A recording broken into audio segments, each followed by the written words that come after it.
Boa noite. Deus abençoe em nome de Jesus. Nós estamos aqui para o segundo Refletindo. E hoje nós vamos conversar sobre a Bíblia, com dois feras aqui, ó. Tudo gente boa aqui, ó. Pastor Maxwell Rodrigues, né? Ele é professor do seminário nosso aqui, Batista, né?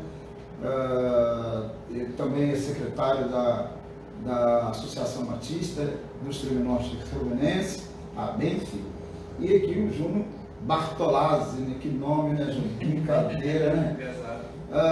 E ele é coordenador do movimento Perspectiva Brasil. Bom, vou deixar que os dois aí se apresentem, né, melhor, falem melhor, dê também boa noite aí aos nossos amados irmãos aí que estão acompanhando e aqueles que naturalmente irão acompanhar, se assim Deus permitir, tá? Boa noite, depois nós vamos fazer uma oração. Boa noite aí ao do pastor Maxwell, por favor. Boa noite, pastor Ronaldo, boa noite, Bruno. Boa noite a quem está nos ouvindo e assistindo e posteriormente também irá assistir. Como o pastor Ronaldo já disse, Maxwell, também sou pastor da Igreja Batista Fazendo Sossego. Isso mesmo. Faltou aí só essa parte na apresentação. Isso mesmo. Fazendo Sossego. Isso. Graças a Deus. E o Júnior Bartolazzi. Boa noite, pastor, pastores. Boa noite quem está acompanhando a gente aí. Sou coordenador do Movimento Perspectivas, é um movimento que se dedica à mobilização missionária da Igreja Brasileira. E sou membro da Igreja de Casa de Oração, ali no bairro Pinhosa, já há alguns anos, e você ali também. Amém. Bom, eu sou o pastor Ronaldo Vian, dou aula também no seminário lá, pastor da primeira Igreja Batista de São João do Paraíso, e tenho o de série Líderes, né? Tenho não, né? Creio que Deus é o dono de tudo, então Ele também é o dono, é Senhor de tudo, né? E Senhor também, lógico, do de série Líderes, que é uma escola de capacitação de discípulos, tá bom? Estamos trabalhando aí, dando aula de História de Israel, História do Cristianismo, essas áreas, graças a Deus. Bom, hoje nós vamos falar sobre a Bíblia, o tema é Bíblia, a inerrância e a relevância do texto sagrado, tá? Então aqui a ideia nossa lógico, falar sobre a Bíblia. Tudo que nós pudermos falar hoje, nós vamos falar. A proposta nossa em questão de tempo, nós vamos conversar aí durante uns 30, 40 minutos, depois teremos um pequeno intervalo, e depois nós vamos voltar, mas nós vamos manter aqui que o Wilkias estará louvando a Deus com uma música, e depois nós voltaremos, só para a gente dar um descansozinho e tal, respirar um pouquinho e voltar, tá? Tudo muito rápido, tá certo? E aí nós vamos para o segundo bloco, e aí nós vamos caminhar para o fechamento dessa digamos que é um evento especial, né? Porque, afinal de contas, agora, segundo domingo de dezembro, comemora-se o Dia da Bíblia, né? Então, a razão desse encontro aqui, desse refletindo, é para refletirmos sobre a Bíblia, a Palavra de Deus. E eu convido vocês a ficarem conosco até o final, tá? Até o final. Toma aí um copo d'água aí, bebe um café, se tiver o sono pegando, mas fica conosco, tá bom? Vai ser muito legal, creio nisso. Vamos lá. Essa frase aí que nós vamos colocar, vocês podem acompanhar na televisão aqui, acho que dá para acompanhar aí. Então essa frase, achei muito legal, foi até o Júnior Bartolazzi que colocou para a gente, achei muito legal. Depois de lermos, vamos fazer uma oração, porque de fato a palavra de Deus ela é extremamente importante e ela está acima infinitamente de qualquer livro. Bom, diz aí o Isaac Newton, né?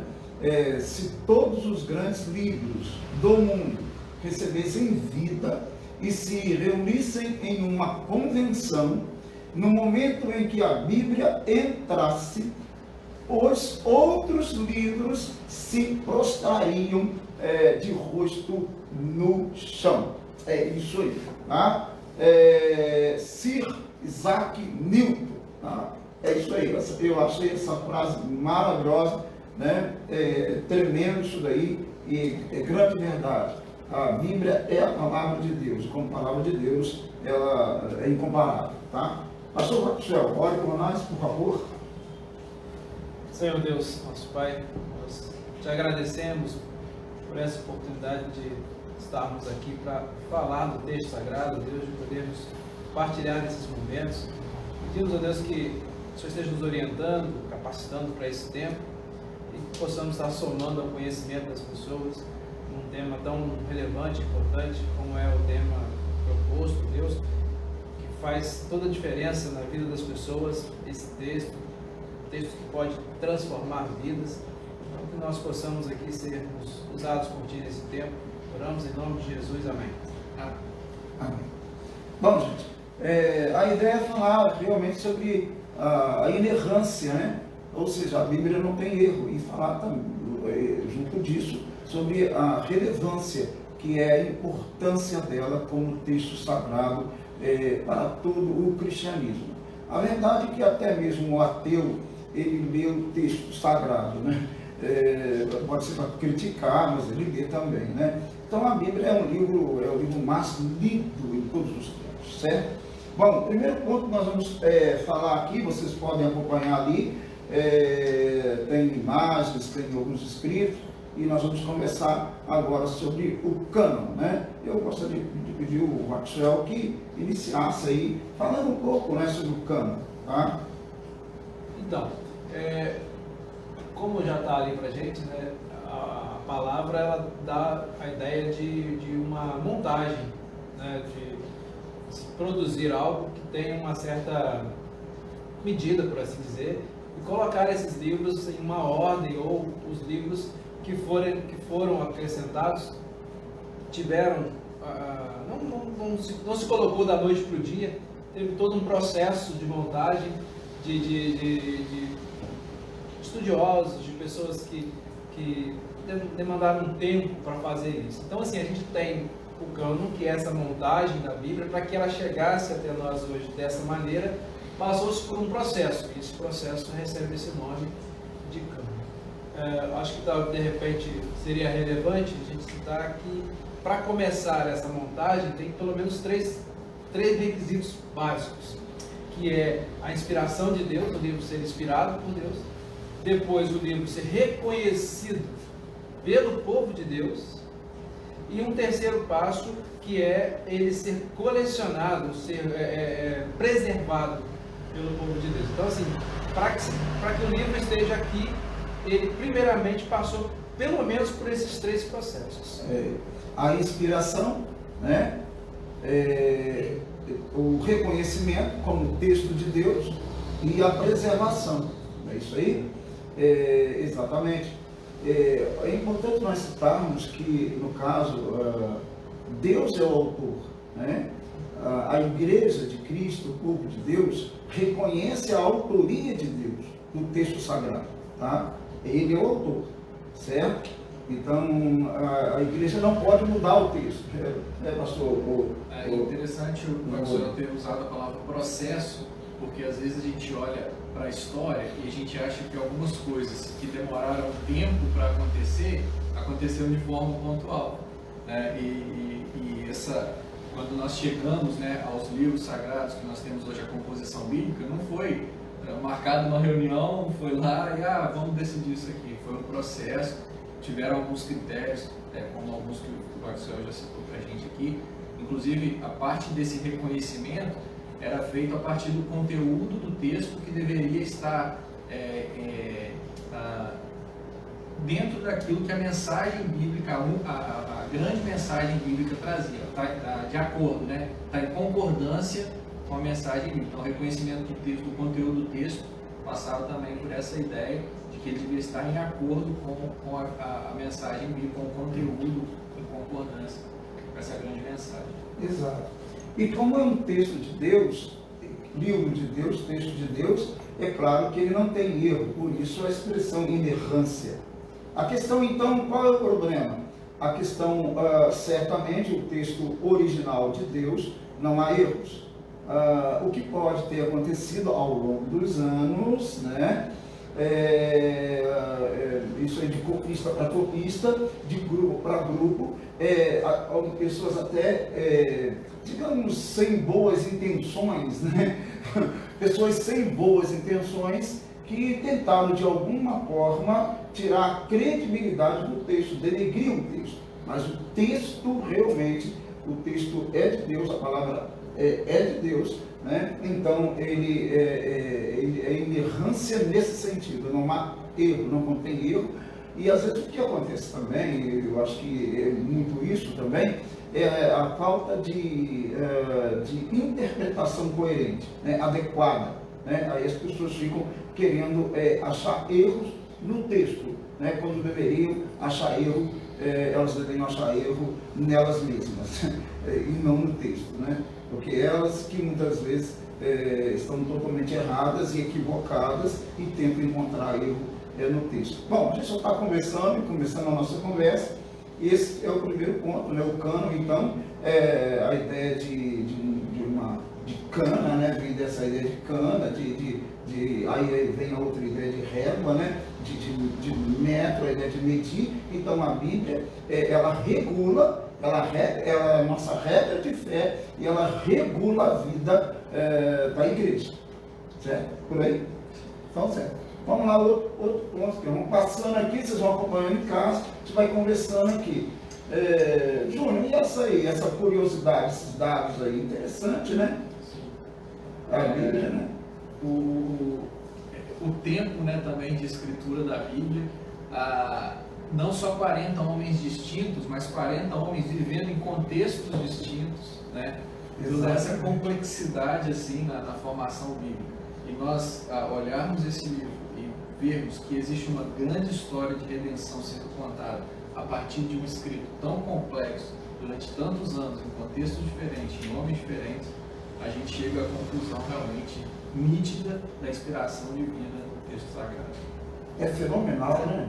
Pensar que 40 anos ali, nós temos nos dados ali, digamos que o texto começou a ser escrito por volta de 1445 com Moisés. Nós sabemos que Moisés, pelo menos, é isso que uma boa parte acredita e defende, né? Há um relativo, digamos, pensamento comum, né? Vamos dizer assim, né?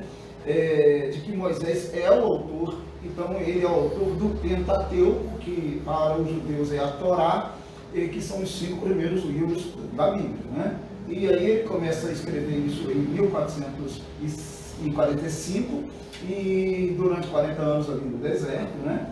E os primeiros livros dá a entender, o início de Josué dá a entender pela maneira que ele coloca o texto que já tinham de posse do texto, já tinha manuscritos na mão do povo, né? E isso é o primeiro capítulo de Josué, é só ler depois, está bem claro isso lá. Então, quando eles entram na terra prometida, eles já têm posse dos rolos, dos escritos, né? Tanto é que Deus fala que é para observar o livro da lei e andar segundo o livro da lei e não desviar do livro da lei nem para a direita e nem para a esquerda. Tá certo? Então é por aí. Então, aí são mais ou menos que aí começa em 1445, vai até 90, 95, mais ou menos, 96, até o ano 100, sei lá, depois de Cristo com Apocalipse. Começa em Gênesis, termina em Apocalipse. É isso, pastor Marcelo? Quer acrescentar? Eu acho bacana ali também, assim, essa parte final aqui que foi colocada ali, por mestres ou simples camponeses. Né? Então, assim, e a gente percebe, tanto no texto de um mestre, quanto no texto de um simples camponês, assim, um nível muito, muito alto, né, em relação àquilo que é para ser passado, a verdade que é para ser ensinada. Então, isso também no meu entendimento, prova da inspiração de Deus, né? Porque uma coisa é você ter uma formação, ter um conhecimento alto e você vai produzir um texto. Outra coisa é você produzir um texto com aquilo que você tem no seu cotidiano. Mas no final de tudo isso, a verdade bíblica, a palavra de Deus, ela é passada com excelência. E a gente não percebe essa diferença nos textos dos mestres e dos camponeses, né? O nível é sempre muito bom. É verdade, né? A gente vê, por exemplo, comparação de que viveram próximos ali, Paulo e Pedro. Né? Exato. Paulo era um doutor, um mestre, né, por excelência, né? Já Pedro não o era, né? Moisés, Sim. né? Instruído, né, em toda a ciência, né, do Egito. E Amós já um homem já mais ligado ao campo e tal. E todos os dois foram usados poderosamente por Deus, cada um em seu tempo, né? É aquilo que foi observado aqui já. E aí também, de repente, vale a gente destacar o estilo, né? O estilo de texto. E aí você vai encontrar particularidades, né, da vida cotidiana dessas pessoas mais simples. Isso. Coisa que um mestre não colocaria, né? É sabedoria de Deus mesmo. É sabedoria de Deus. É inspiração de Deus mesmo. Não tem como negar isso, né? E agora, como surgiu, né, o nome Bíblia? Aí as pessoas de casa talvez também estejam assim se perguntando como surgiu o nome Bíblia. E aí, João, como surgiu o nome Bíblia? Foi usado aí pela primeira vez por João Crisóstomo. É isso aí, ó. Formador 354 a 407. E bem observado, né, que o nome Bíblia não aparece na Bíblia. Exato. Mas ele vem trazer essa ideia realmente dessa reunião dos livros registrados, inspirados pelo Senhor. Exato, né? Não tem na Bíblia o nome Bíblia, tá, gente? Deixa eu achar Bíblia aqui na Bíblia, não vai achar Bíblia na Bíblia, né? Mas a Bíblia é exatamente isso, né? São livros, né? Do grego, né? Bíblios, aí Bíblia, né? Bíblios, Bíblia, né? Mas não está escrito lá, não está lá, você não vai encontrar o nome, mas lá você vai encontrar palavras de Deus, né? Você vai encontrar escrituras sagradas, né? Estatutos, preceitos, mandamentos, lei. Em alguns momentos usa lei para alguma coisa, né? E tal, é por aí, certo? Mas não tem o nome Bíblia, né? Bom, gente, é isso daí. Vamos continuar conversando. Aí você vai podendo participar também, vai podendo, se você quiser colocar uma pergunta, a gente só não vai responder agora, porque a gente não há essa possibilidade. Pelo menos nós não temos um mecanismo para isso. Você pode colocar aí, e a gente dá uma olhada depois, e a gente pode procurar responder, tá bom? Posteriormente, tá bom, queridos? Vamos lá. Quantos livros, no caso? Lá, ó, interessante aqui, todo mundo sabe, né? Isso aí todo mundo sabe, mas talvez tenha alguém que não saiba, né? 66 livros, né? Tem a Bíblia, vamos especificar aqui, a Bíblia evangélica, a Bíblia protestante, tá bom, gente? Certo? A Bíblia católica nós vamos ver depois, que compõe, tem alguns livros a mais, tá certo? Dos quais 39 estão no Antigo e 27 no Novo Testamento. Fácil isso, né? Certo? E eles têm a mesma importância, né? Que às vezes a gente faz algumas distinções aí, né? É verdade. Entre as alianças dos testamentos. Até tem gente que não gosta de ler o Antigo Testamento. Como eu trabalho com a história de Israel, o Antigo Testamento, eu não fico muito feliz com isso não. Porque o meu negócio é justamente mostrar que é bem bacana, que é bem legal, e que realmente quem não entendeu o Antigo Testamento não consegue entender o Novo nunca. Não tem como, né? Não há essa possibilidade. E todos os livros são importantes, porque são autores e são contextos, e a palavra de Deus está ali, e a coerência, né? No texto sagrado, em todo o texto sagrado, certinho? É isso aí. Agora, mais outras coisas também, e aí capítulos. E aí, pastor Marcelo, como é que foi dividido esse negócio de capítulos, versículos? Hoje nós temos o texto, né? Capítulos, versículos. Aqui nós temos, na minha Bíblia aqui, bem antiga, está aqui capítulos, versículos, né? Mas não era assim, né, no início, né, pastor Marcelo? Como é que era? Na realidade, assim, os textos originais não tinham essa preocupação, essa divisão, era um texto. Conforme se escreve uma carta, que temos aí no Novo Testamento, e assim, e aí a gente tem informação a partir de 1250, pelo cardeal Hugo de Saint-Pierre, começar essa divisão, e mais à frente a gente vai ter a questão dos versículos sendo adicionados.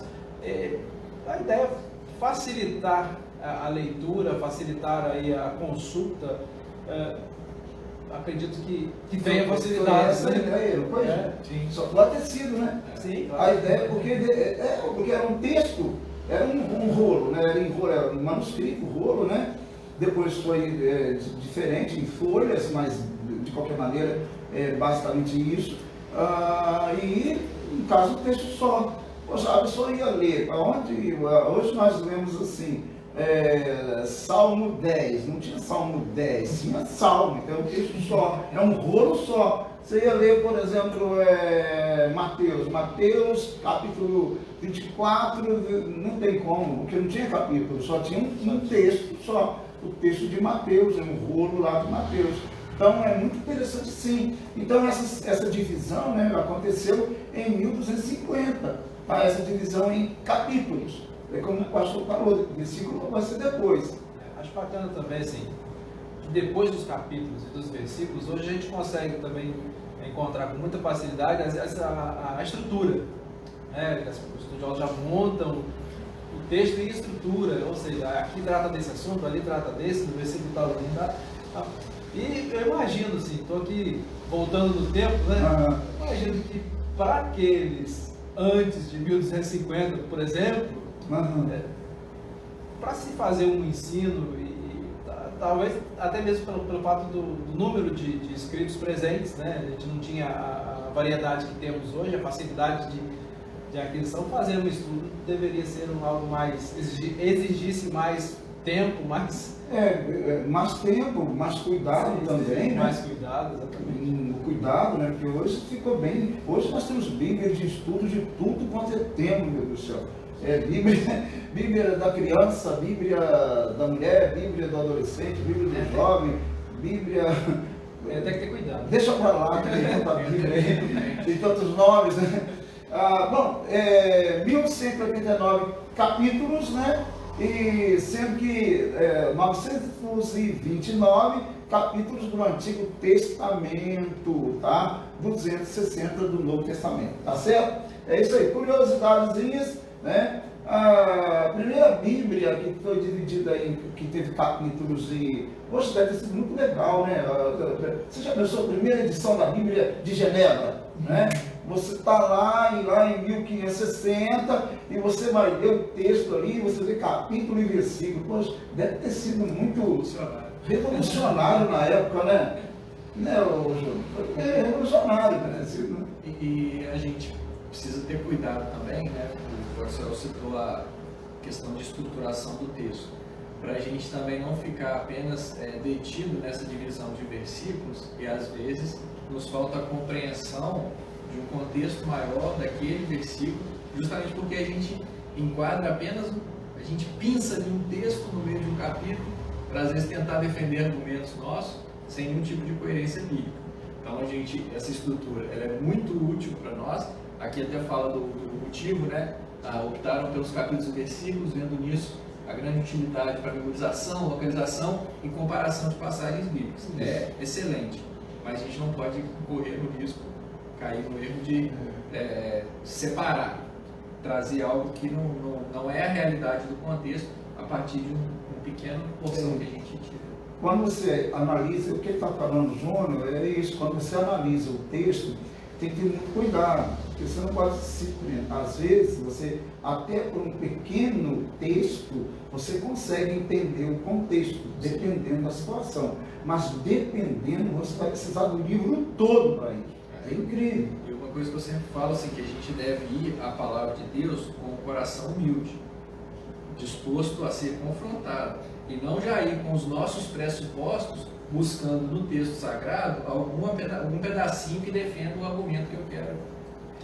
Isso acontece muito. Eu já vou com os meus pressupostos, e aí eu vou, são 1189 capítulos, em algum momento ali eu vou achar uma frase que vai se encaixar com aquilo que eu quero defender. Mas não, a Bíblia, ela tem uma ideia já, ela já é inspirada. Aqui, você quer dizer, você falou uma coisa interessante. Você vê, escatologia.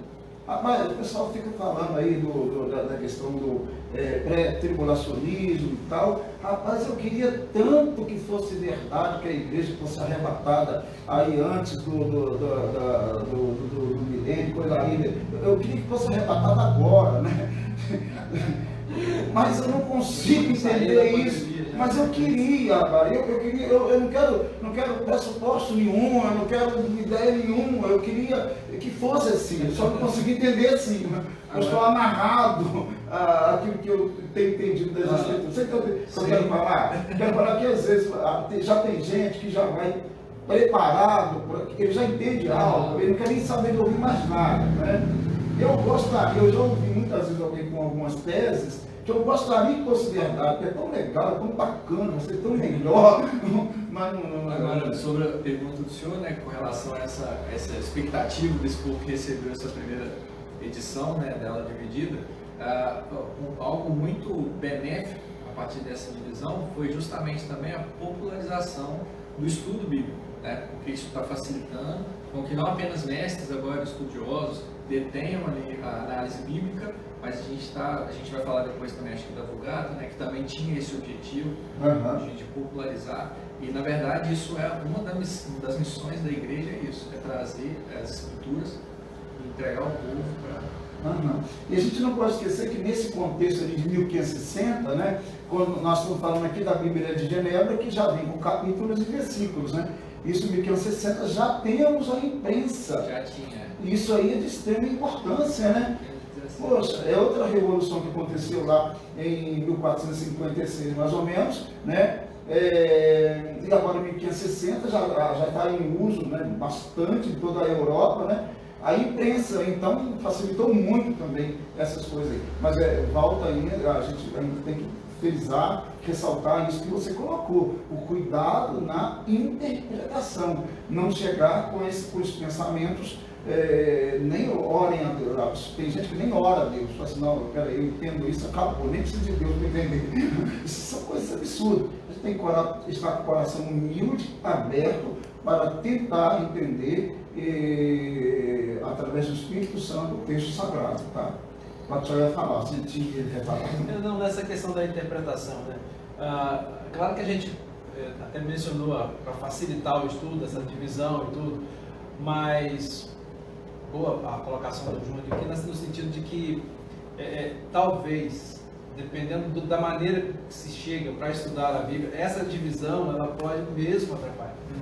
E assim, é uma pena que, assim, que infelizmente a gente não tenha, da parte de todo mundo, um zelo, uma dedicação em estudar de fato a palavra de Deus de maneira satisfatória. Como seria essa maneira satisfatória? É pegar o texto, todo o texto, esquecer o título, que é aqueles títulos lá, às vezes, os subtítulos, né? Pega o texto, pega todo o texto, e você vai perceber nele onde começa um determinado assunto, onde aquele determinado assunto termina, e você fazer não só claro, com oração antes, com abrir o coração, como o senhor mesmo mencionou, mas também uma boa interpretação do texto, o português no nosso caso, né? Sim.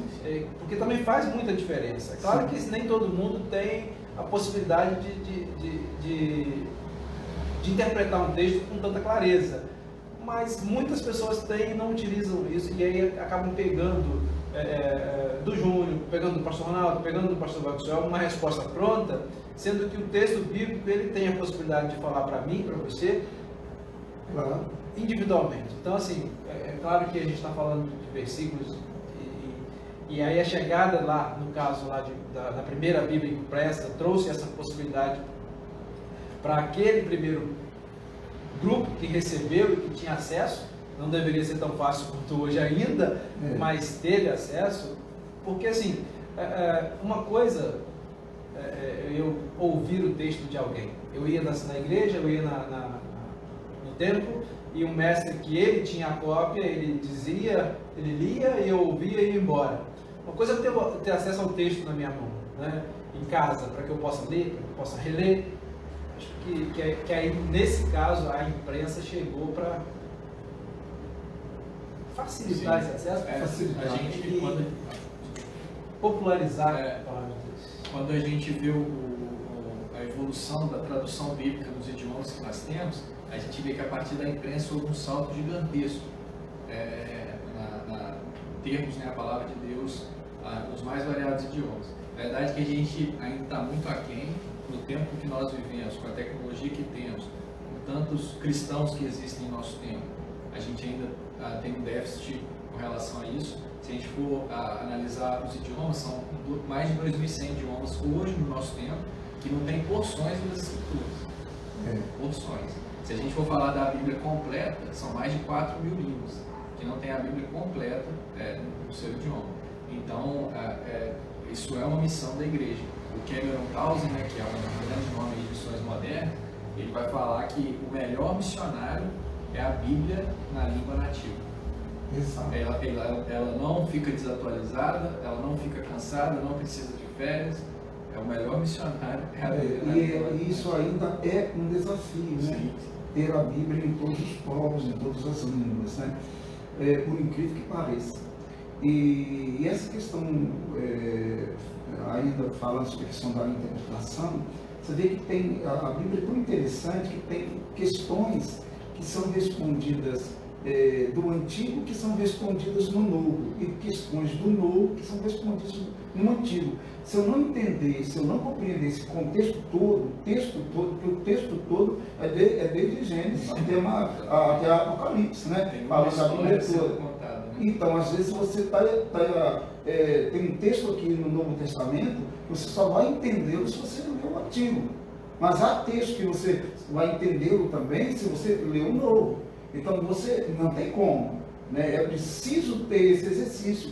E para isso a gente tem que deixar a preguiça de lado, a gente tem que deixar, senão você realmente não vai conseguir, não consegue ter uma interpretação. E aí fica naquilo que o pastor Rafael falou, fica esperando o outro, o que o outro vai dizer e tal, quando a gente tem ali a mão, e como temos a mão, né? Como temos a mão hoje, né? Bíblia, né? Quantos lares aí tem 2, 3, 4, 5 Bíblias, sei lá, meu Deus. Os aplicativos hoje. Aplicativo, tudo, né? Você pode ter várias. Dividido em versículos aí, a Bíblia é dividida em versículos, né? Nós temos aí, o Antigo Testamento tem em 1445, foi dividida pelo Rabi Natan, e depois o Novo Testamento em 1551 também, né? Por Robert Stephen, né? O impressor de Paris, ele fez essa divisão. É interessante pensarmos nisso, que aí em 1560 vem a Bíblia de Genebra, que nós já falamos, e já tem toda, né? Essa formatação. Capítulos e versículos. Deve ter sido realmente algo revolucionário naquele contexto. Para a gente hoje, parece nada, mas naquele contexto, cara. Porque a gente já foi criado assim, né? Parece que nunca assistiu 100 capítulos, 100 versículos. Porque é um tal de querer que nós decoremos, né, toda a Bíblia, né? Eu não decoro toda a Bíblia. Eu tenho que tentar entendê-la, né, compreendê-la, né? Vamos lá, é isso aí, certo? Temos 23.214 versículos no Antigo Testamento e 7.000 versículos no Novo Testamento, um total de 31.000 versículos, 173. É muita coisa, né? E que nós lemos isso. E uma observação aí que é João Ferreira de Almeida, né, que eu coloquei ali, em 1681, que é a Bíblia em português, né, que depois sofreu muitas e muitas edições e tal. E ele começou cedo, né? Ele não está tanto em pauta aqui hoje, aqui conosco para nós falarmos, mas ele começou cedo, com 16 anos ele já tinha feito a tradução, né? Mas ela foi rejeitada por muitas pessoas, aquela coisa toda, né? João Ferreira de Almeida, nós temos os textos nossos aí, né? Revista atualizada, revisada, vai embora. Gente, agora aí uma coisa que é interessante também, a Bíblia hebraica. Eu coloquei aqui, que eu acho interessante mesmo. Algumas pessoas ficam perguntando assim, mas por que que a Bíblia protestante ela é diferente da Bíblia católica? Há essas perguntas, né? Bom, uma das razões é justamente a Bíblia hebraica, né? A Taná. Eu tenho a Taná aqui, deixa eu ver onde está a minha Taná. Ah, está aqui. Ó, eu tenho a minha Taná aqui, pessoal de casa aí, minha Taná. E aqui ela está completa, né? E é exatamente o que está ali. São 24 livros da Bíblia hebraica, mas é igualzinho o nosso Antigo Testamento. A Bíblia hebraica, claro, né, gente? É o Antigo Testamento, é a Taná, né? O Antigo Testamento, certo? Então eu tenho ali, coloquei aqui exposto, Taná, porque são três, tipo uma sigla, né? São três palavrinhas, Torá, Nevim e Nebrim, ou Nevim, ou Ketuvim, tá? Que alguns colocam lá, na hora que vai colocar lá, na escrita, por exemplo, coloca Nebrim, mas lê-se Nevim, tá? Outros colocam Ketubrim, mas lê-se Ketuvim. Então, é Torá, Nevim e Ketuvim, tá certo? Que dá Taná, né? Taná, tá? Sem a pronúncia do K, não existe, tá? Mas alguns falam também não existe. Aí eu tenho na Taná, eu tenho o quê? A Torá, que são os 5 primeiros livros, e aí eu tenho os demais livros. Só que, por exemplo, Samuel, nós temos na nossa Bíblia 1º e 2º Samuel. Na Taná não, é só Samuel. Por isso que é 24 livros, tá? Os 12 também. Os 12 também, é bem diferente da maneira nossa, mas o conteúdo é o quê?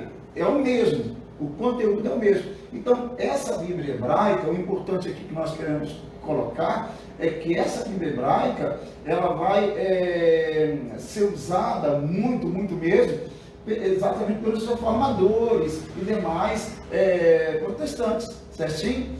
Inclusive em relação ao texto, e aí nós vamos falar depois sobre o texto maçorético e tal, né? E é isso daí, tá bom? E isso aí é interessante, certinho, gente? Por isso que a gente colocou essa observação aí, esse detalhe aí da Bíblia hebraica, tá? A Bíblia hebraica, então, ela é igualzinha ao nosso Antigo Testamento. E se pegar o Antigo Testamento, por exemplo, da Igreja Católica, a gente vai notar que a Bíblia é diferente, porque a Bíblia dele, vem da Vulgata Latina, que é o que nós vamos falar também, e no caso vem da Septuaginta, que tem os livros chamados apócrifos. Então, quer dizer, você vai entendendo isso com o tempo, né? Compreendendo por que essa diferença, né? Os protestantes, eles vão pegar como base a Bíblia realmente hebraica, do Antigo Testamento, a Taná, certo? Isso aí. E o Novo Testamento, o nosso Novo Testamento, no caso evangélico, dos protestantes, é igualzinho ao Novo Testamento da Igreja Católica, tá bom? Da Bíblia Católica, certinho? Só esses detalhezinhos que eu acho que é interessante. Vamos dar uma passadinha aqui rapidinho, né? Essa jovem aqui, senão eu vou tocar aqui a música. Agora aí, Septuaginta, e aí? Né? Júnior, Septuaginta. Septuaginta é essa versão que a gente teve aí no tempo de Alexandre, né? Que ela foi, a gente sabe que o Antigo Testamento sua maioria hebraico, e agora ela vai ser traduzida para uma versão em grego, né? No tempo de Alexandre, e aí ficou conhecida como a versão dos 70, e aí por isso essa palavra aí latina que vai designar aí Septuaginta. Exato. O interessante ali também são detalhes, Septuaginta de 70, como você falou, e quando na verdade ali os detalhes são 72 rabinos que escrevem, e esse detalhe aqui, alguns dizem que não é exatamente assim, tal, mas é interessante. 72 rabinos que vão trazer, que são sábios, né, que corresponde a cada uma das 6, né, corresponde 6 de cada uma das 2 tribos. É isso aí, tá? Por isso 70, no sentido de Septuaginta, 70 sábios, que na verdade ali são 72 sábios, segundo as pessoas colocam, né, 6 de cada tribo de Israel, tá? E eles trabalharam nela. É interessante observar isso aí também, entendeu? A Bíblia, a Septuaginta, ela não foi feita também da noite para o dia, tá? Igual alguns pensam, que os 70 não, depois foi editando e foram colocados livros e mais livros ali, tá? Nela, entendeu? Compondo ela, tá? É isso aí. Marcelo, quer acrescentar mais alguma coisa aí? Não, assim, só talvez reforçar que ela foi base para muita coisa que a gente tem hoje. Exato. O grego nessa época era uma língua bem importante. Bem importante. Então ela ganhou uma visibilidade que antes estava talvez restrita ao contexto hebraico ali. Agora ela ganha uma proporção. O império, né? Exato. Você vê a condução de Deus em todo esse processo. Sim. Né? Exato. Ela vai ampliando a sua. Porque é interessante que nós temos naquele mundo já os judeus dispersos em muitos lugares do mundo e muitos judeus já não compreendiam muito a sua própria língua, né, como o hebraico. Então havia uma necessidade muito grande de passar isso para o grego, que era uma língua comum da época, né? O grego chamado koiné, uma língua comum da época. E isso foi feito, né? Isso foi em larga escala, né? E isso também vai ajudar muito todos os judeus, e não só os judeus, mas também aqueles que não eram, né, judeus, em todos os lugares ali, no então, porque nós ainda estamos no então Império Grego, depois em 146 a.C. vai chegar o Império Romano, mas também o Império Romano vai também. A Vulgata, essa daqui que nós vamos ver agora, a Vulgata Latina, exatamente, vem desse texto. É um texto usado, né, no Antigo Testamento para justamente colocar na Vulgata Latina. Certo? Fala sobre a Vulgata. Eu acho bacana, assim, da mesma maneira que foi a Septuaginta ali, agora a Vulgata, ela é Deus trabalhando, no meu entendimento, com o que ele tem de melhor naquela ocasião. Então, assim, se o grego era a língua que estava lá com Alexandre, tendo a sua proeminência, agora a Vulgata alcança um outro público que talvez não teria acesso lá. Né? A gente está falando, não vivemos isso, mas a gente está falando desse caminho que a palavra de Deus traz para chegar até nós. Então, desde que Moisés riscou lá as primeiras letras, né? E ela vem atravessando por caminhos que a gente percebe o agir de Deus para que a palavra chegue de maneira integral, né?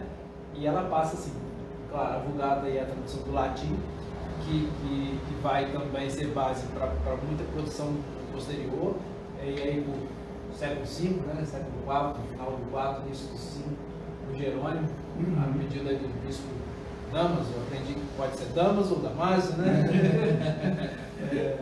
Então ele faz essa produção, e essa tradução aí contém os 46 livros do Antigo Testamento, 27 do Novo, composto por 73. O interessante de a gente observar aqui também, só de casa aí também, que tem uma diferença entre a Bíblia hebraica, a Taná, tá? E a Septuaginta. É importante isso, por quê?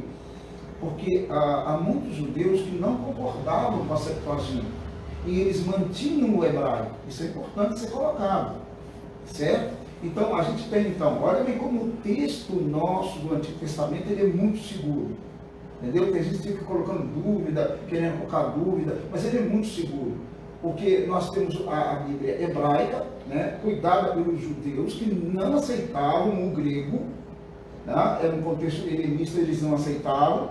Isso é importante, muito importante. E aí vem a Septuaginta, que aí já é uma versão grega. Né?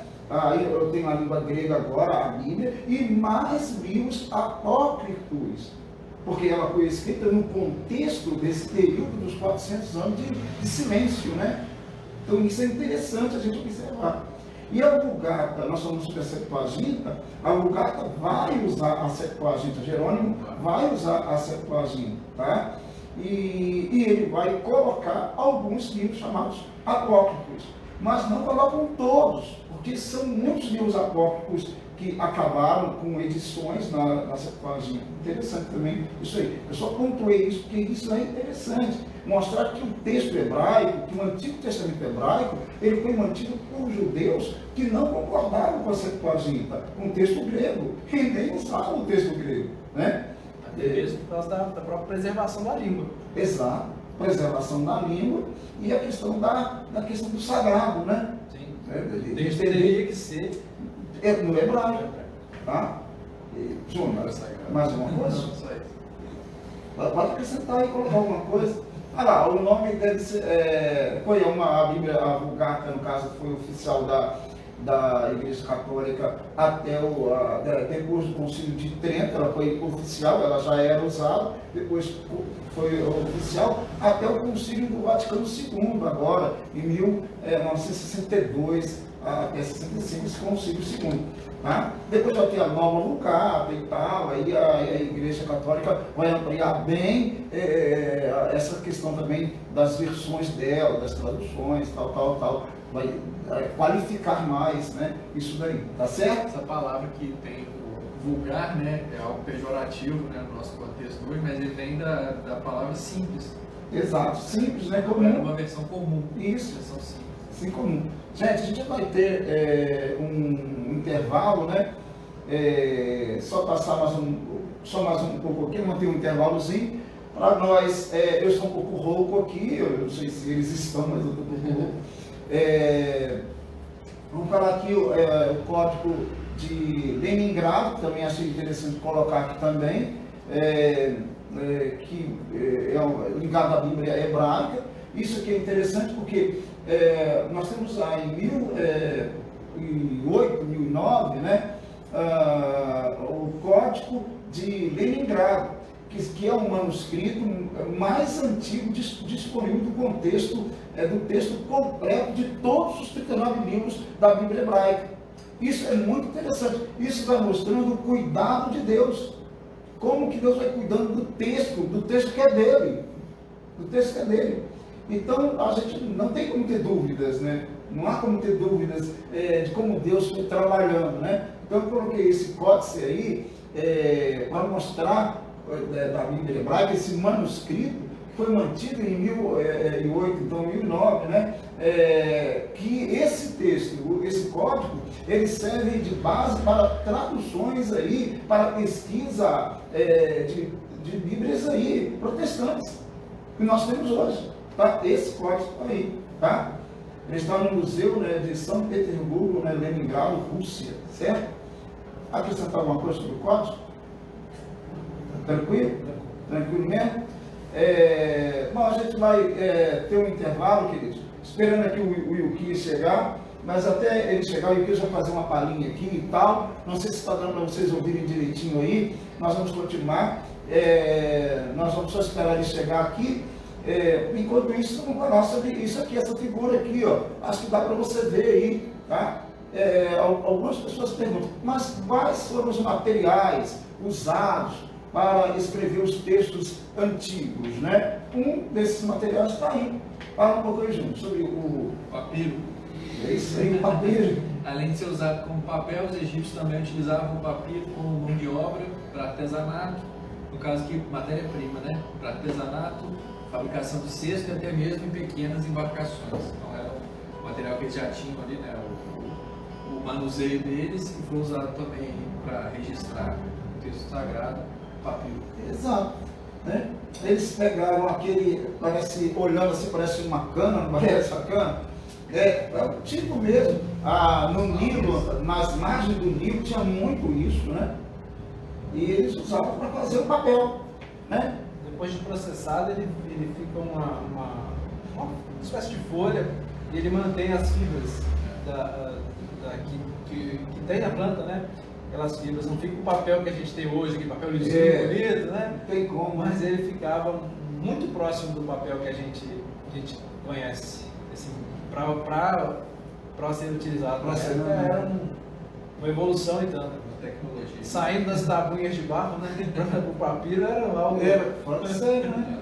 escrita coliforme que era, e depois passa para esses materiais, o papiro é um deles, e agora a gente fica pensando, né, os copistas, né, o trabalho que eles tinham é diferente de hoje. Hoje você tem esses livros todos impressos, né, com uma facilidade do mundo, e eles escreviam, eles não podiam, por exemplo, um judeu, por exemplo, um escriba, misericórdia, ele tinha todo um trabalho, todo um processo, todo um critério para escrever o texto bíblico ali, rapaz. Ele não podia errar. Se ele escrevesse alguma coisa ali ou borrasse, poxa, aquilo ali tinha que anular aquela coisa, ele perdia o trabalho dele, daquele rolo todo. É uma coisa realmente assim, é um trabalho árduo mesmo, era um trabalho árduo.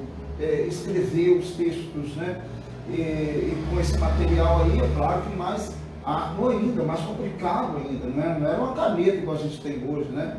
É diferente, muito diferente. Não é computador, né? Eu até falo que a minha letra é muito bonita digitada. Digitada fica muito boa. Fora disso, misericórdia. Pastor, acho que vale a pena a gente ressaltar assim, o trabalho do copista, como mencionou, é algo fora de série, ter aquela responsabilidade. Mas historicamente a gente tem também os copistas que não eram tão bons. Uhum. Então havia até uma certa resistência em relação a alguns copistas, porque assim, o copista que fazia para preservação era uma coisa, ele era visto de uma maneira. Mas tinha o copista que fazia para vender as cópias. Uhum. E essas cópias não tinham tanta qualidade quanto as cópias feitas pelos copistas que usavam para a preservação do texto sagrado. Do texto, né? Então a gente tem esse detalhe. Até esse lance do comércio aí também, né? Exatamente. Nessa... Então assim, precisava produzir para vender. Produzir para vender. Então assim, tinha um trabalho de maior fidelidade. Né? Exatamente. Então assim, é claro que assim, o que foi preservado tem uma qualidade muito maior do que aqueles que os copistas comerciais faziam para atender a demanda. Eu precisava de atender 10 pessoas com um tempo menor. Então, assim, todo esse cuidado que o senhor mencionou em relação ao copista para preservação, ele não tinha. Né? Ele ia fazer com mais rapidez. Só para fazer Sim, porque a diferença é aquele fim religioso, como um escriba fazia, ele fazia realmente com todo zelo, com todo temor mesmo, com todo temor de Deus aqui. Perdão, até mesmo por respeito ao que ele estava fazendo, a palavra que eu acho que num dado momento ele se considerava ali como alguém impossibilitado de errar. Exato. Pela responsabilidade do que ele iria transmitir ali adiante. Então, e a gente vê hoje as pessoas brincando, né, com a palavra de Deus, desprezando o texto, né? Poxa, para esse texto chegar até nós, para esse texto todo chegar até a gente aqui, com trabalho, meu Deus, quantas pessoas foram mortas para esse texto chegar até a gente? Cara, e a gente vê as pessoas desprezando o texto, não ligando para ler o texto, desprezando mesmo, deixando ele lá. Tem gente que é capaz de passar uma semana toda sem ler a Bíblia. Tá? E Deus usou homens ao longo dos anos, ao longo dos milênios, para preservar o texto para a gente. Gente morreu por causa disso. Né? Foram mortos de diversas maneiras, enforcados, degolados, esfolados, tudo que a gente pensar e imaginar, queimados vivos, por causa do texto. Né? E a gente fica olhando as pessoas que não cuidam do texto, que não se preocupam com o texto, que não leem as escrituras sagradas. Quando leem, sei lá, parece que está lendo até um jornal, né?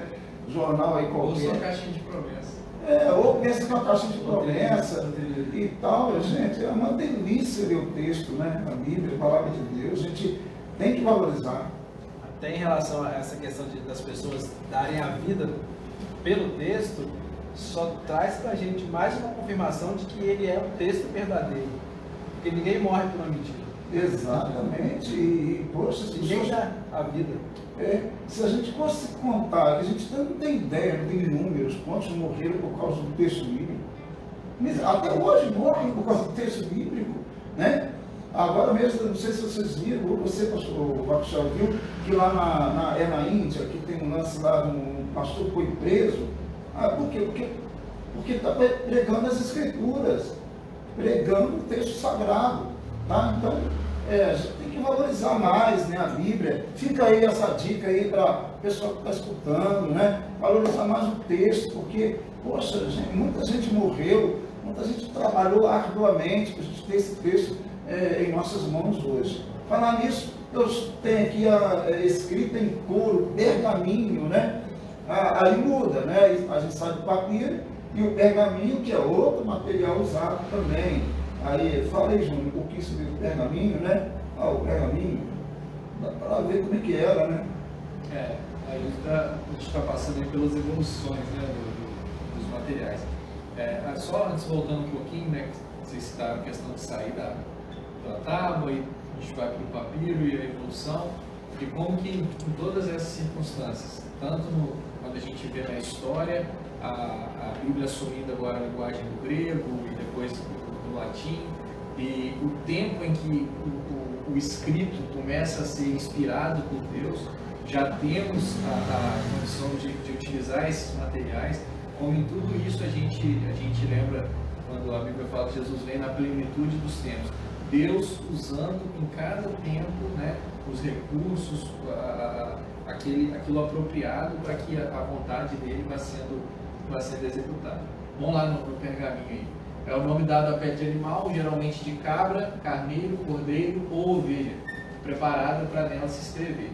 Designa um documento escrito nesse meio, e o seu nome lembra da cidade de Pérgamo, cidade grega na Ásia Menor, onde acredita que ele é original, né, de lá, e distribuído também a partir de Pérgamo.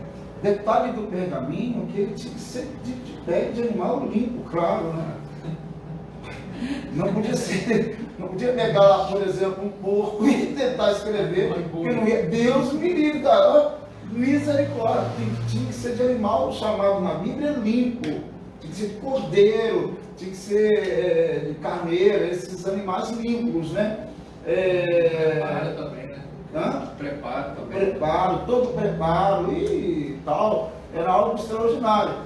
Entendeu? Esse é um detalhe interessante, né? Que tinha que ser tudo. E aí couro, né? Então dá para ver aqui como que as letras, né?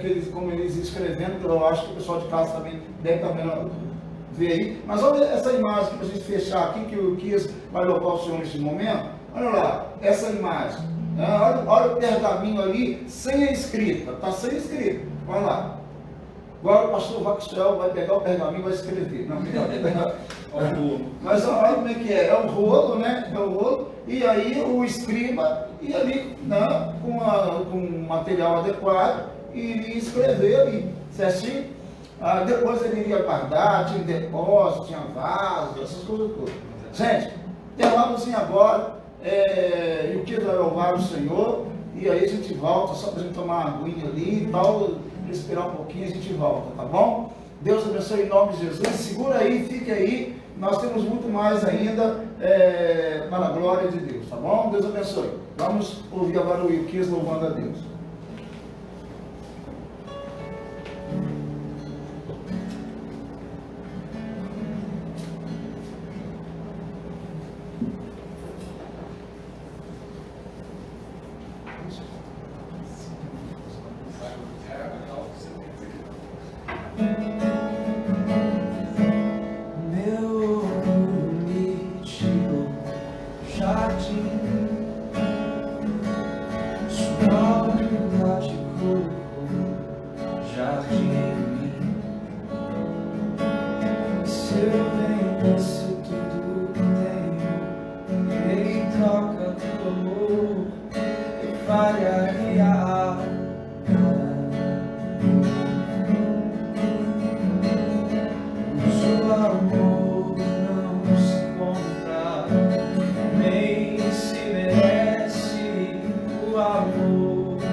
Eu quero conhecer Jesus, o meu ritmo jardim, sua humildade colocou ao jardim. E se eu vendesse tudo que tenho, em troca tudo eu falharia.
Não entendo Libras, essa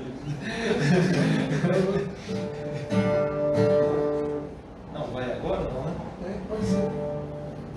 Vai lá, meu filho. Eu não sei. Vou tomar um cafezinho. Maravilha, vamos lá.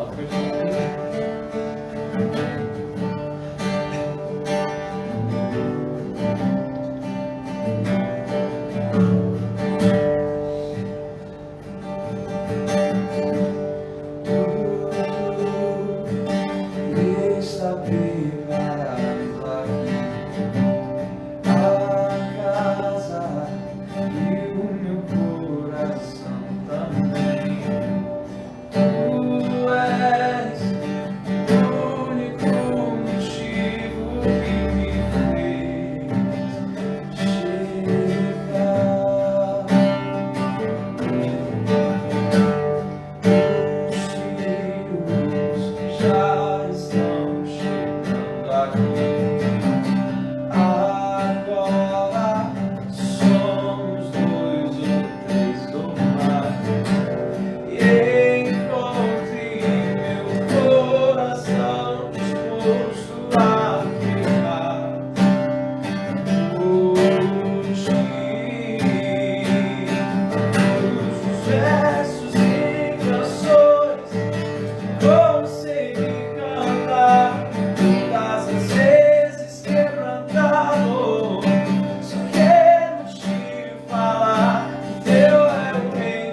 a glória pra sempre.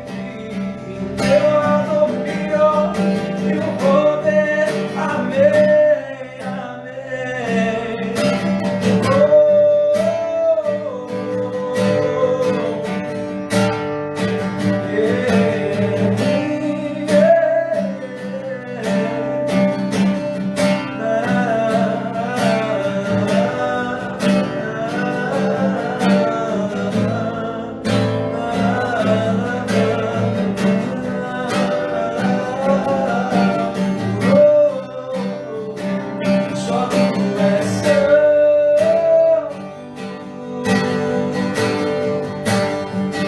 Só tu és santo,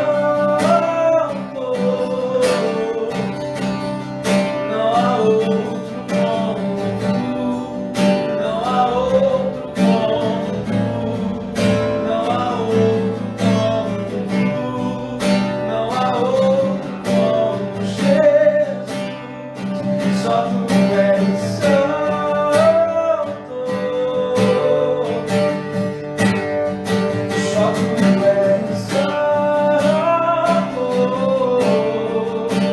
não há outro como tu, não há outro como tu, não há outro como tu, não há outro como Jesus, só tu és santo,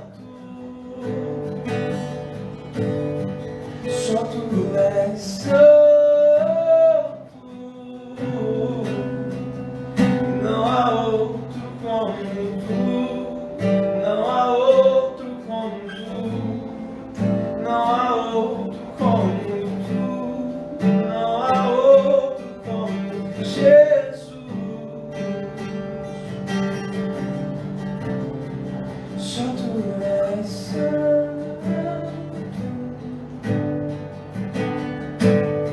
só tu és santo,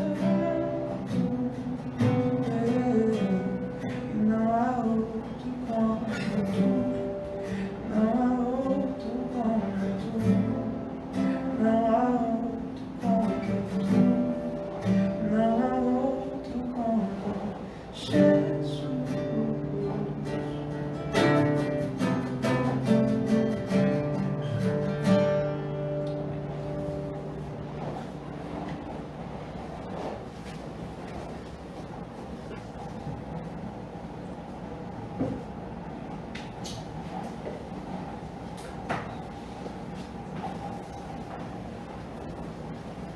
Voltamos, né, com os nossos convidados aí, ó, pastor Maxwell e Júnior Bartolazzi, graças a Deus, falando sobre a Bíblia, né, a inerrância e relevância do texto sagrado, tá? Esse aí é outro material usado, que foi usado também, é o velino, né, é um tipo de pele mais fina, né, material mais fino, usado também. Esse aqui é um velino, aquela imagem ali mostra um velino datado de 1638, tá? Então dá para ver aí, é um tipo mais fino, né? É um couro mais fino, mais trabalhado. Certinho? É isso aí também, foi usado para escrever o texto sagrado. Aqui é uma Bíblia, né, em velino, para ter uma ideia. Olha a Bíblia em velino. Tá? Assumiu uma forma mais parecida com o que a gente conhece. Exatamente. E aí ali está no hebraico, né? Aí são letras, né? O texto está no hebraico. Aí, ó, tá certo? É bem parecido com o modelo nosso de livro hoje, né? Só que é daquele jeito, né? Devia ser bem pesado, né? Bem pesado mesmo. Mas é legal, mas valia a pena carregar o texto, né? É isso aí, olha. E aí, gente, nós falando um pouquinho sobre os maçoretas, né? Ou maçoréticos, né? O texto maçorético. Os maçoréticos foram importantíssimos. Tchau, fala pra gente um pouco isso dos maçoretas aí.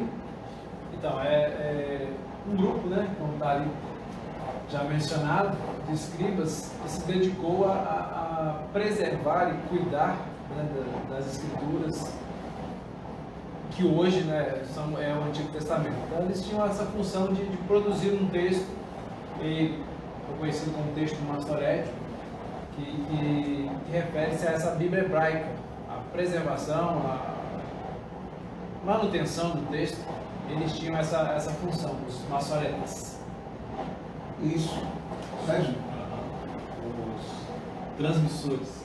Eles eram os transmissores, né? Só para comer. Tradutores, né?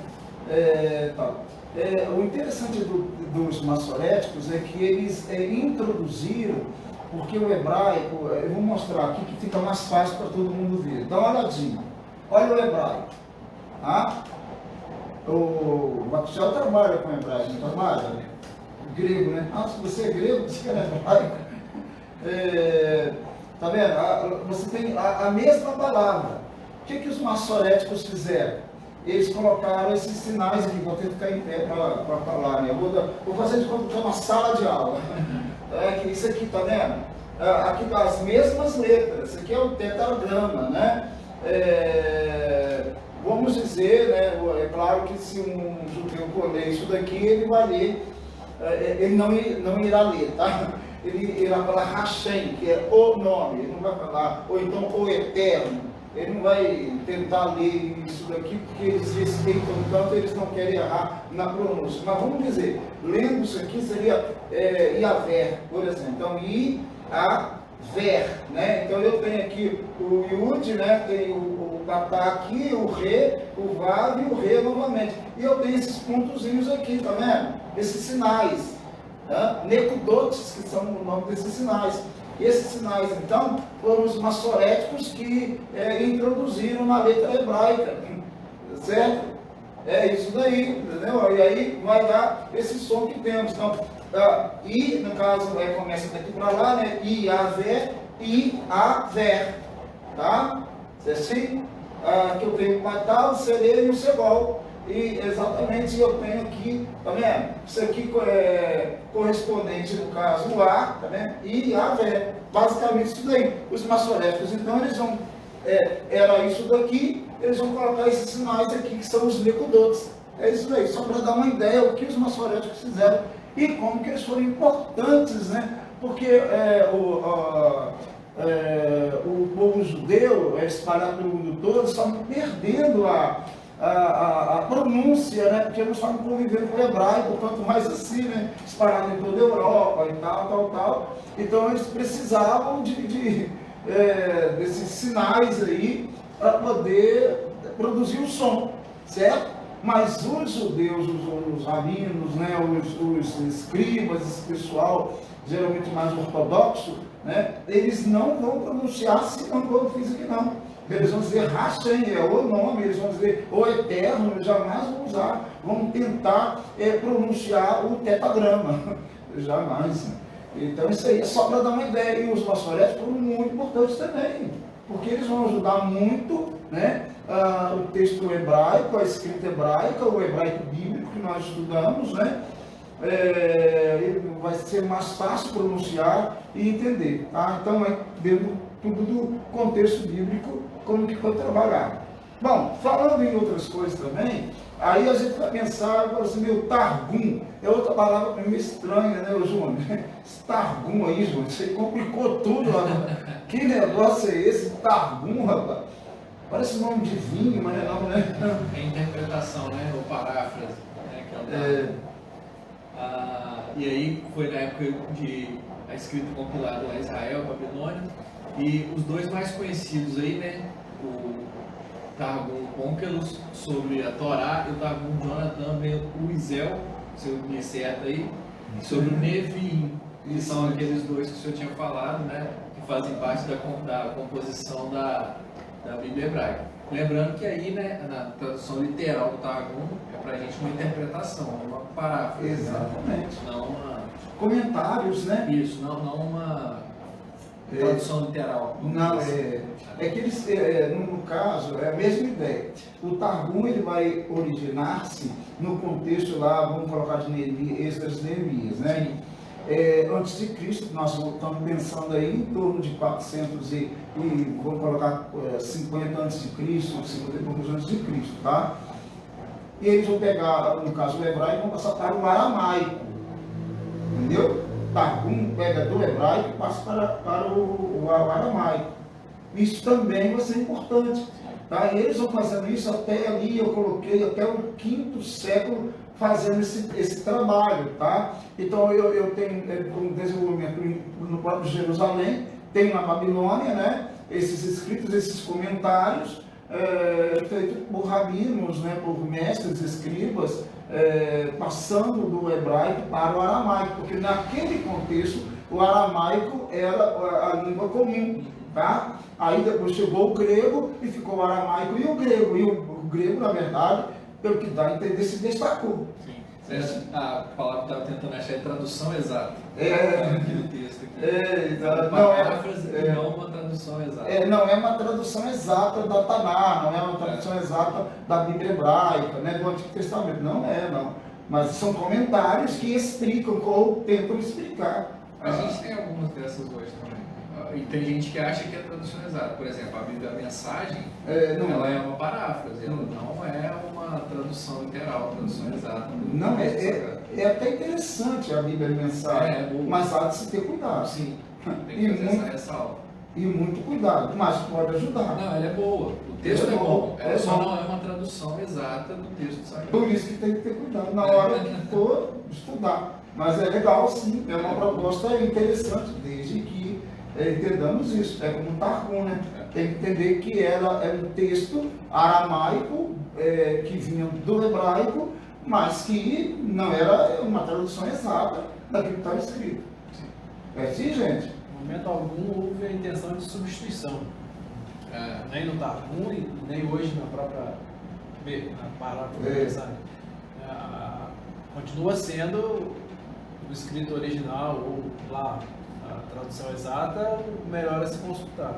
Mas é uma maneira de se facilitar o acesso. Depois que você conhece acesso. o texto, até para um entendimento, é uma boa ferramenta. É uma boa ferramenta, sem dúvida.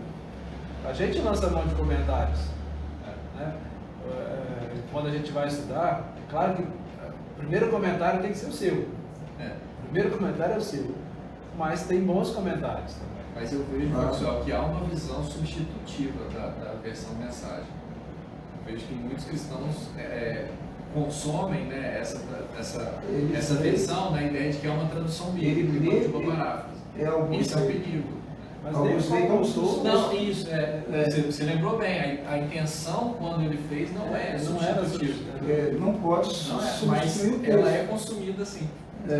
Sim. Pode conhecer. Bom, é esse cuidado que tem que ter. E tem gente que já está lendo como texto final. Teve uma pessoa que chegou para mim e falou assim: aqui, pastor, a Bíblia, a mensagem, o que diz? Assim, bom, eu vou falar o quê? Né? É complicado, né? Até porque a pessoa não é da igreja, eu sou pastor, mas deve ser cuidado.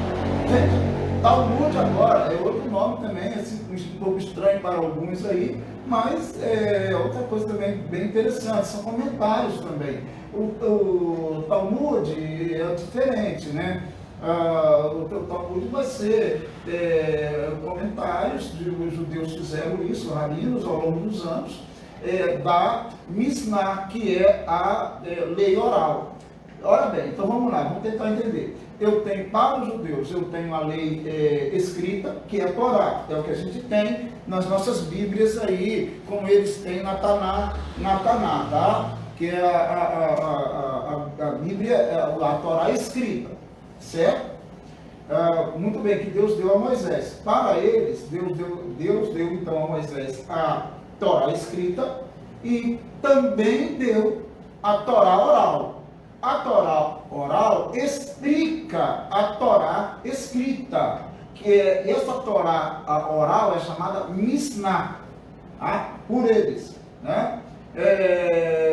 E aí nós temos ali, o Talmud divide em duas partes, que é, no caso, essa Mishnah e a Guemará. Né? Guemará, no caso, são os comentários feitos da lei oral. Então, olha bem, mais uma vez, tentando ser professor aqui mais uma vez, mas aqui eu tenho, por exemplo, aqui, nesse meio aqui, eu tenho a Mishnah, que é a Torá oral, a lei oral, a Mishnah, tá? Que vem da lei escrita, que é a Torá.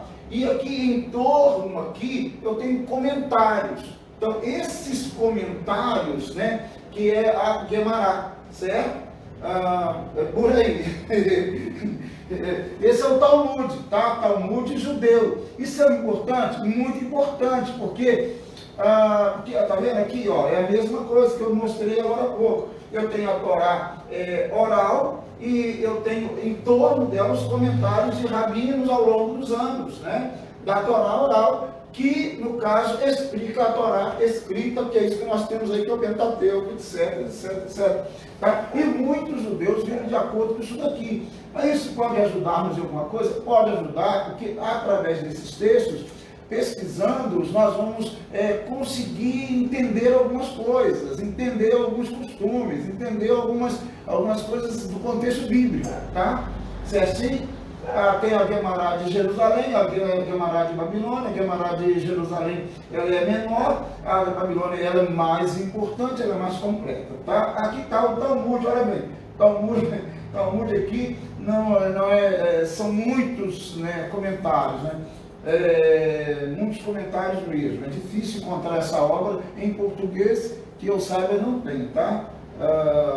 Existe talvez nos Estados Unidos, na Europa em algum lugar, tal, mas é raro essa obra toda, tá?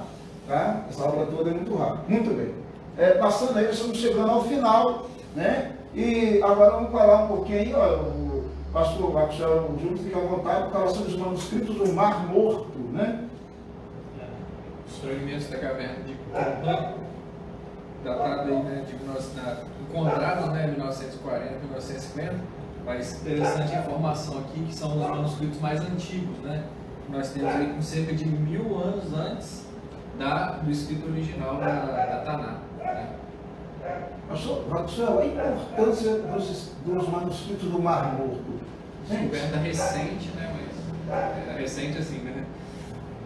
Dadas as datas que a gente está trabalhando. Que mostra a veracidade, né, gente?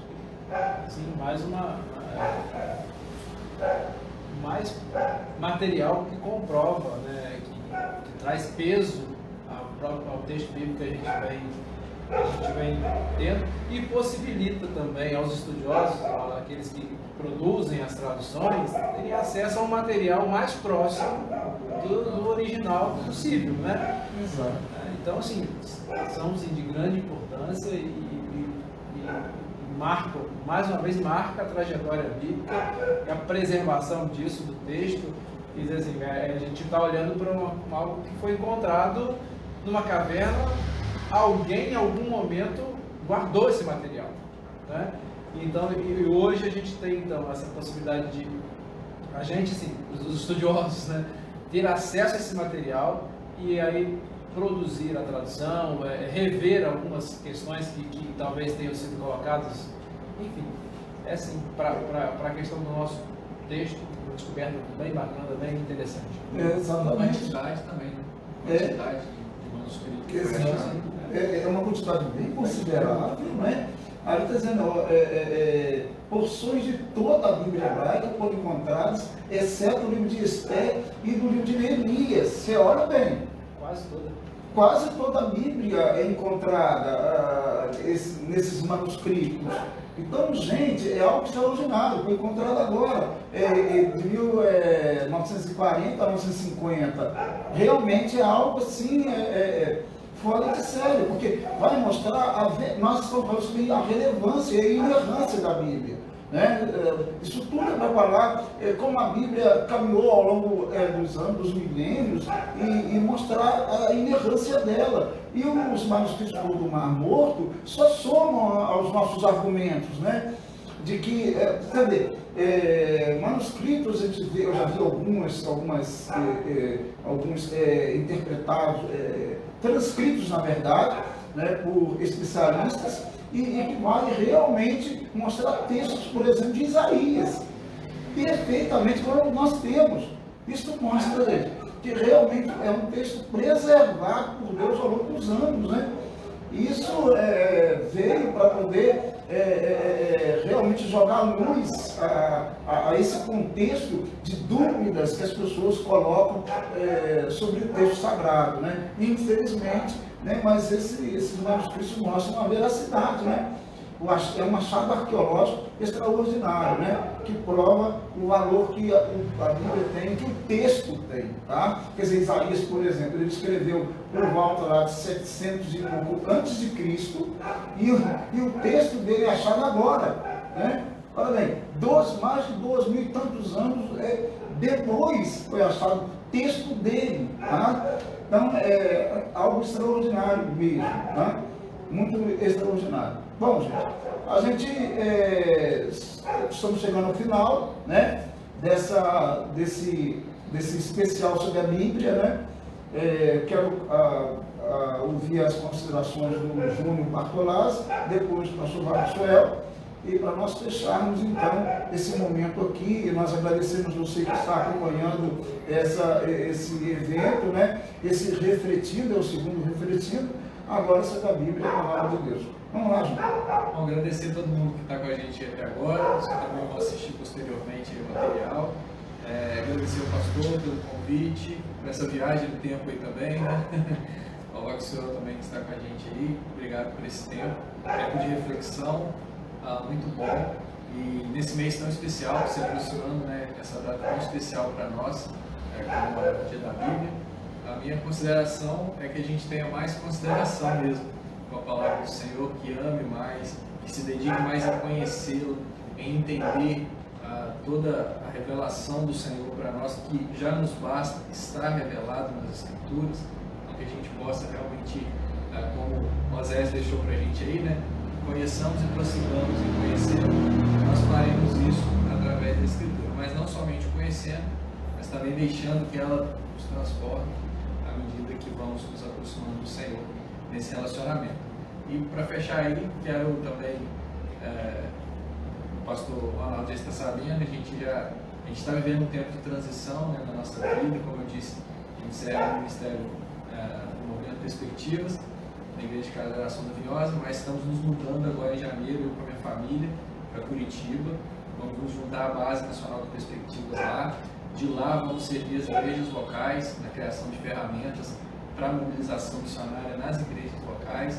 Então, o chamado do Senhor para a nossa vida, um tempo de mudança, ou seja, um tempo integral agora para a mobilização missionária. Eu peço aí que vocês orem também pela minha vida, pela minha família, e por esse tempo aí que nós vamos viver. Amém. Deus abençoe. Amém. Vai ser bem. Eu queria também agradecer ao pastor Ronaldo pelo convite, Júnior pela parceria aqui, a todo mundo que está de casa nos acompanhando, também pelo prestígio, né, de nos dar. E eu queria considerar então, né, que a gente está falando de texto bíblico, de algo que é verdadeiro, que é relevante para a minha, para a sua, para as nossas vidas, algo que como a gente percebeu ao longo da trajetória toda aqui, bem elaborada pelo pastor Ronaldo, algo que é fantástico, a caminhada que ela faz para chegar até nós hoje.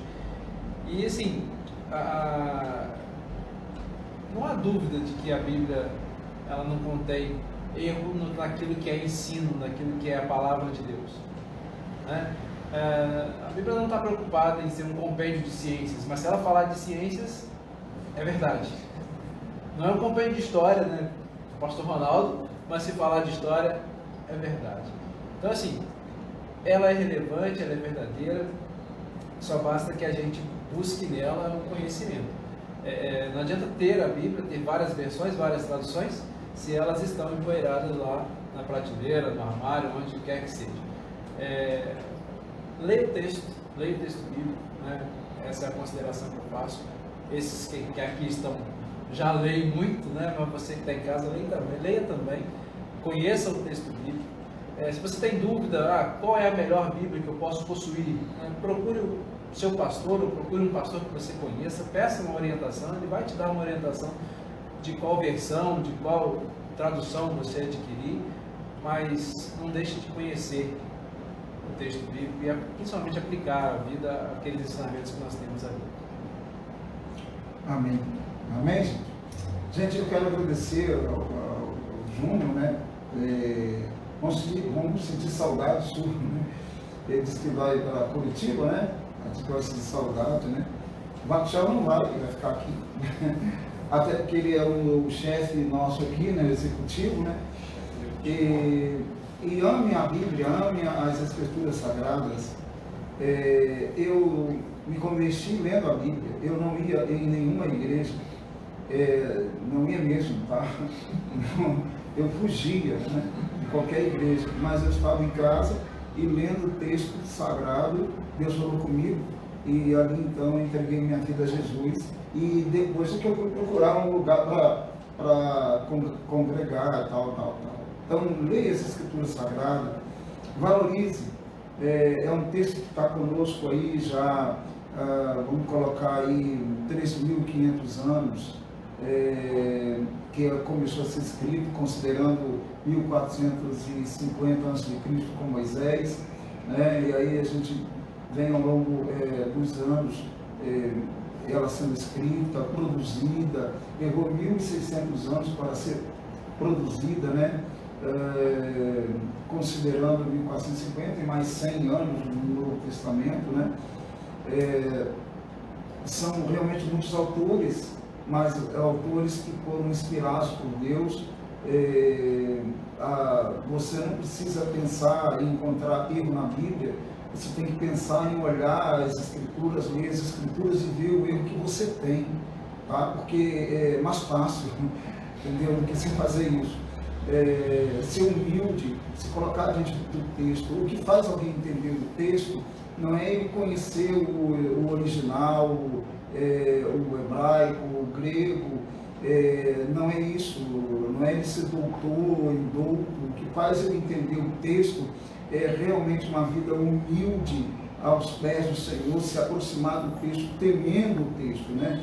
Tem tantos doutores que não compreendem o texto e tem pessoas que não têm uma formação, digamos, intelectual, praticamente tem muito pouco e conseguem entender o texto mais do que muitos doutores, né? E tem doutores também que conseguem entender, tanto do doutor quanto do indouto. O que é o fator determinante para entender o texto é realmente a humildade diante do texto, diante de Deus, né, que é o autor do texto. Olha, eu sou escritor, Deus me deu a graça de escrever algumas obras. Por exemplo, está aqui obras que eu escrevi, por exemplo, esse livro. Então, eu sou o autor dele. Então, quando alguém quer saber alguma coisa do livro, é só procurar o autor. Olha, se você quer entender a Bíblia, procura o autor dela, que é Deus. Se você se humilhar diante dele, certamente ele vai ajudá-la a compreender o texto, tá? Ou vai usar pessoas para te ajudar nisso, mas certamente ele não te deixará enganado, porque ele é o autor do texto, certo? Então se humilhe diante do autor do texto, diante da Bíblia, né, do autor da Bíblia, que é Deus, tá? Ame o texto, valorize, porque é o que eu falei aqui. Muitas pessoas sofreram, mesmo, né? O próprio Cristo sofreu, né? O próprio Cristo sofreu justamente para cumprir as Escrituras Sagradas. Os apóstolos sofreram e discípulos ao longo desses anos todos sofreram, né? Morreram exatamente. Nós falamos aqui sobre John Wycliffe, né? Que é inclusive, ele, amando o texto, amando as Escrituras, queria que todos os ingleses entendessem as Escrituras Sagradas, e então ele trabalhou numa produção do latim para o inglês, né, para que eles pudessem ler. E ele deixou seguidores como os Lollardos, né, espalhados, pessoas que amavam e que amam a Bíblia, né? E aí nós temos o John Huss, que é outro que, amando o texto, morreu queimado vivo, deixou seguidores também, como os futuros morávios, né?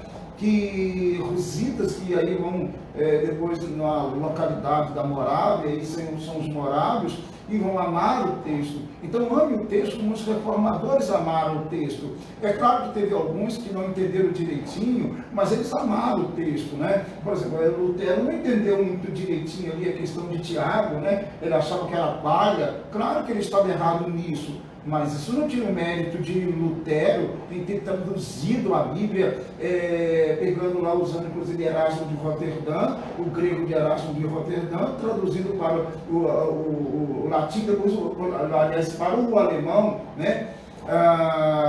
E ele é uma das pessoas usadas, né? Ainda que ele tenha errado em algumas interpretações, mas ele acertou em quantas? Em muitas, né? É um homem inquestionavelmente valoroso nesse mundo histórico dos protestantes, né? E tantos outros, o Zwingli, Calvino, vai embora, né? Nós temos a Bíblia, né, do rei Jaime, né, o Jaime, né, que é o rei Tiago, né, na nossa língua aqui, mas é o rei Tiago, que vai usar a Bíblia de Tyndale, né, que Tyndale é outro também que vai pegar do grego, lá de Erasmo de Roterdã e outros textos e vai traduzir a Bíblia, né, que vai ser muito usado, que vai ajudar outras Bíblias. E aí a gente segue aí, falando de João Ferreira de Almeida aqui, e que vai aí, temos os textos em português, tal. Então muita gente trabalhou, muita gente sofreu, muita gente morreu para defender o texto sagrado, né? Então ame, valorize a Bíblia, tá? Sim, ela não tem erro, e ela é muito relevante, ela é muito importante. Tem uma pesquisa que dizem que quem lê a Bíblia todo dia, né? Tem uma pesquisa que fizeram, né? Quem lê a Bíblia, parece que a saúde mental, a saúde total da pessoa é muito melhor quando ela lê a Bíblia, quando ela medita nas Escrituras todo dia. Leia com sinceridade, leia com honestidade, leia com verdade e ame o texto sagrado, ame a Bíblia, tá? Deus abençoe sua vida. Vamos orar ao Senhor neste momento. Vou pedir o Júnior aqui para orar. Antes de ir para Curitiba, porque daqui a pouco ele está em Curitiba. E Deus abençoe a vida dele, a família dele, tá? E de todos vocês aí, Deus abençoe. Boa noite. Muito obrigado. Júnior vai orar ao Senhor neste momento. Deus amado, Pai querido, louvado e agradecido seja o Teu nome por essa noite, Pai, por esse tempo que o Senhor nos dá. Ó Deus, muito obrigado, Senhor. Obrigado pela vida do pastor Ronaldo, por essa iniciativa, Pai, por toda a obra que o Senhor tem feito na vida dele, através da vida dele, Pai. Obrigado pela vida do pastor Maxwell também, que está conosco nessa noite, por cada um que esteve também acompanhando esse tempo de reflexão, Pai. Ó Deus, que possa realmente produzir em nós esse zelo, esse amor, esse cuidado, reverência, Pai. Ó Deus, e principalmente, Pai, que além de conhecermos as Escrituras, nós possamos ser transformados por ela, Pai. Ó Deus, que além de amar as Escrituras, ela possa realmente estar em nós, como o Senhor Jesus disse, que as palavras dele devem estar em nós, Pai. Ó Deus, em nome de Jesus, nós oramos a Ti, ó Deus, que seja também esse tempo agora de celebração do Dia da Bíblia, Pai, possa ser realmente um tempo de atentarmos para aquilo que é a vontade do Senhor, revelada nas Escrituras, para a nossa vida, para nós como igreja do Senhor. Deus abençoe-nos no restante de noite, Pai, seja conosco, seja com cada um, Pai, que tenha assistido também esse material, abençoe as famílias, em nome de Jesus oramos, amém.